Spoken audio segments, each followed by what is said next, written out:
guys, so welcome back. It's April 27, 2026 and it's 1 p.m. So nakarating ko lang from work, so it is my break time today and ayun, so I feel heavy, something, I don't know.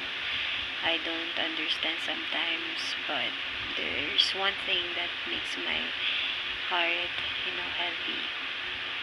But anyway, so I just wanted to tell this story kasi I don't have somebody to talk with. So last night I came to Front Beach and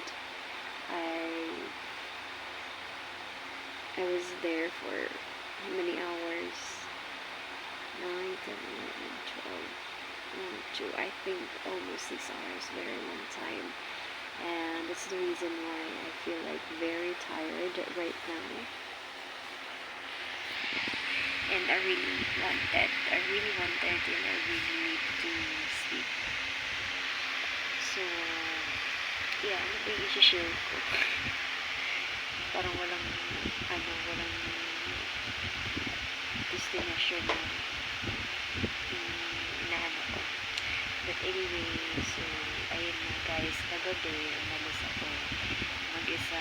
So, since naman, my work, or my out, I finish work like 5 p.m. But I started very early as well.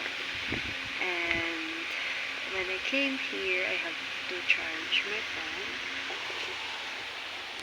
And I have to laundry some clothes na meron ako.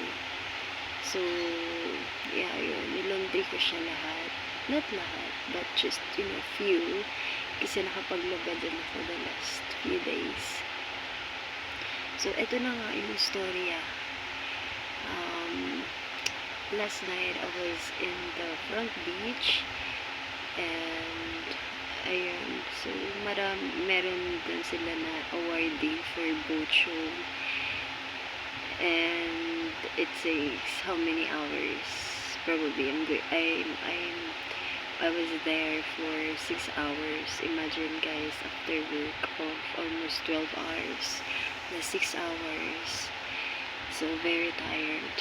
And ayun, kita niyo naman yung mukha natin. Ayan. Natural yung mukha. Charot na anyway. So, yeah. So, yesterday or last night, there was a guy na lumapit sa akin and he is from Manila but he is speaking English, very good English actually, and he wants to know me. I think he wants to know me. He took kinuha niya yung Instagram account ko, and since hindi naman